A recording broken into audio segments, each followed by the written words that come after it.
Hello, I'm Richard Kauntze, Chief Executive of the British Council for Offices, the BCO, and welcome to the latest in our series of interviews with prominent members we call The New Normal. Each week I talk to a member about the coronavirus pandemic and its impact on the office sector. Now, this week's theme centres around the regions, and I'm very pleased indeed to say that my guest is one of our regional champions, Danny Parmar. So welcome, Danny. Good afternoon, Richard. Hello, Danny. Very good to see you, and thank you very much for spending some time with me today. Now, Danny is Business Development Manager with the Overbury Group, a leading office fit-out and refurbishment specialist. Danny's been with Overbury for over 30 years, with 2/3 of that time being spent in London. However, for the last 10 years, he's been based in the Midlands with a major focus on Birmingham and Cambridge. A member of the BCO's Midlands Committee since 2012, in 2015, Danny took on the very considerable challenge of building a BCO subchapter from scratch, I might add, in Cambridge to harness its vibrant office sector. And it's now an East Anglian chapter in its own right. In recognition of that, last year Danny was appointed as the chair of the Midlands and East Anglia region as a whole, which boasts the largest membership of any BCO chapter apart from London and the South East. So welcome again, Danny. Great to have you with us, and we'll jump straight to questions if I may. And I'm going to start with the coronavirus pandemic, of course, the anchor for all of these interviews. So, Danny, how do you think that the coronavirus pandemic will affect Britain's principal regional cities, such as Birmingham, in the longer term? In the medium term, I think it's going to be no different to London. All regional cities are trying to become more prevalent with public transport. They're trying to discourage driving into the city. So there are still going to be those risks of possibly catching the virus through public transport. So that's no different to London. However, the difference is, in a positive way, Richard, that regional cities are affordable, more affordable than London. So there's a lot of residential development on the city fringes, which is attracting office workers to move and live on the city fringes. So that way they can actually either walk or cycle to work. So from that point of view, I think that'll be a great attraction for the regional cities. In the longer term, I think regional cities will do very well. Especially as a magnet for London businesses to relocate for financial benefit. For example, the rents in Birmingham are over 50% less than in London. Salary costs are 20% less, and that is a big attraction for businesses who, during the time of possible recession, will look to make cutbacks to their overhead. So regional cities will do really well. The biggest driver behind all of this are the government departments. Back in 2014, a white paper was written advising government departments that they no longer needed to be in Whitehall. They no longer needed to have their own office building. They were encouraged, or being encouraged, to move to regional locations and share office buildings with other departments to get economies of scale. And HMRC are the biggest, the leading driver behind this. They have created or are creating 13 regional hubs.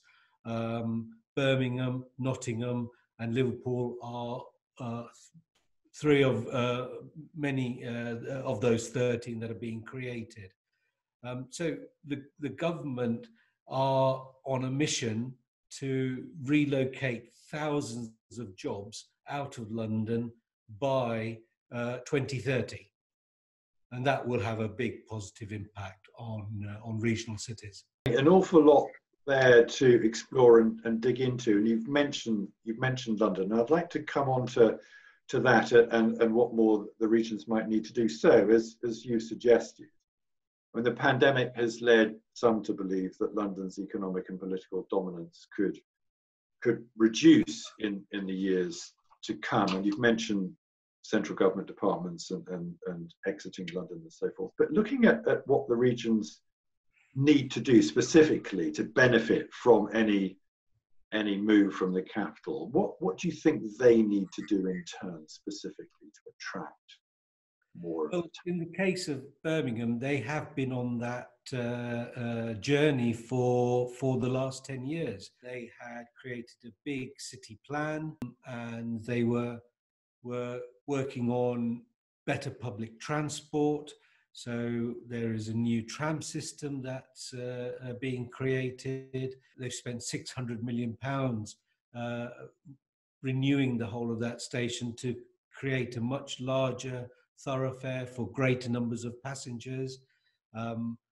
Brownfield site opportunities have been created so that developers can build more offices, more residential, more hotels, more leisure.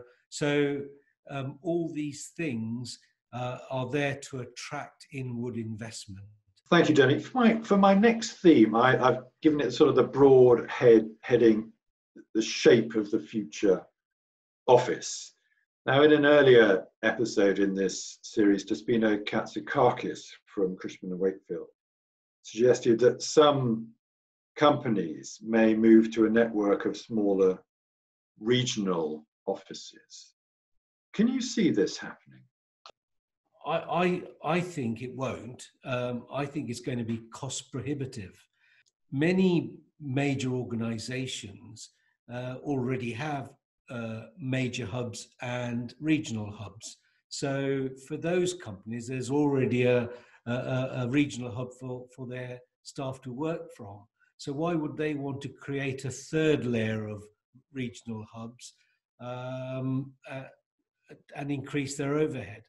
And if we are likely to be spending more time working from home, or the balance changing towards working from home, then when you do go to the office, and you're going to go to the office to socialize and to collaborate with your colleagues, you want to go to a vibrant office. And I can't see that kind of environment being created in a small regional hub. So I don't think for that reason and for the cost reason that this might take on as a good idea. And at the end of the day, if somebody does need a regional hub, then you've always got the co-working spaces that are already there, which can be accessed. So I think that may be the way forward instead. Very interesting. I mean, co-working obviously has been in the news a great deal at the moment, restricted, of course, with social distancing, and that's going to be an issue for quite some time to come. It seems certainly likely that it will be. At least I couldn't agree more, Danny, on the need to have a vibrant, attractive office. That's a message that's come through loud and clear in these interviews over the past few weeks, that the office is going to have to deliver more. It's going to have to be even better than it has been before to attract. Absolutely. Absolutely. As you may have noticed, I'm in the office today. It's my first day back in the office after 12 weeks. And I was very much looking forward to coming back to the office. There's only about 3 or 4 of us in the office today, but working from home constantly was becoming a bit of a demotivator. And I needed to socialize and be in the working environment. And we've got a modern office here, quite vibrant. So it feels good to be here, working from the office we're dressed up rather than in Well, you're looking very smart as always, Danny. And no, I know what you mean, and that is again a theme that's come back. We are social beings. We like to be with other people, and working from home has its advantages, but it also has its severe limitations. I'm conscious of time, so I'm going to jump on. There's so much more we could discuss there, but I'm going to jump on to my next theme, if I may, Danny. And I call this the power of the regions. Now, we hear lots of talk of the Northern Powerhouse, the Midlands engine, the Western Gateway, terms designed to attract investment and government support. But what further interventions or initiatives do you think are needed to boost Britain's regions? Apart from government intervention, you need a very visionary council. We have one in Birmingham City Council to create a great city, great in every way, great public realm, great offices, great transport system, great residential, and that can only be driven by a local authority. And again, going back to what I said earlier, that's been the mission of Birmingham City Council for the last 10 or so years. And they are creating and freeing up brownfield sites within the city, heart of the city centre, to create all these great places. But it's on top of all of that, you've got to have a great mayor. In Birmingham, we've got Andy Street. In case of Manchester, we've got Andy Burnham, and they have to work hard to attract inward investment, because that's where you're creating more employment and getting these global and national businesses to come and expand in your city. In the case of Birmingham, 5-6 years ago, probably even less than that, we have some great higher education and further education establishments in the West Midlands, and all the talent that was coming out of those universities and colleges had no choice but to go to London to seek employment, because there was none locally. But with this inward investment, attracting the government departments and attracting major accountancy firms and banks and so forth. And we've just had BT take 280,000 square feet in Birmingham. To attract that kind of employer, you have to offer a great city in every single way. Great bars, great restaurants, and cultural centre. And that is all mapped out in a long and better way, with the transport as well, affordable residential accommodation, and it's working. Very interesting on the educational point, Danny, and I absolutely agree. If you look at the great regional cities, Birmingham, Manchester, Newcastle, Liverpool, and the rest, they have fantastic universities, and yet keeping the talent which goes through them has proved to be very difficult, because London has acted as a kind of almost irresistible magnet. So I think addressing that is very important. And the leadership point, I could not agree more. If you look at the history of the great regional cities, they've had great leadership over the years, and where that is apparent now, those are the cities that are going to thrive. We could talk about that for quite some time, but time sadly is against us, and I've just got time for one more, which I'll turn to now, Danny, if I may, which is about the office. And it's a bit of a personal question, but Danny, which regional office developments have you been most impressed with in recent years, and why? The one here in Birmingham over the last decade or a little bit longer was Snow Hill Development.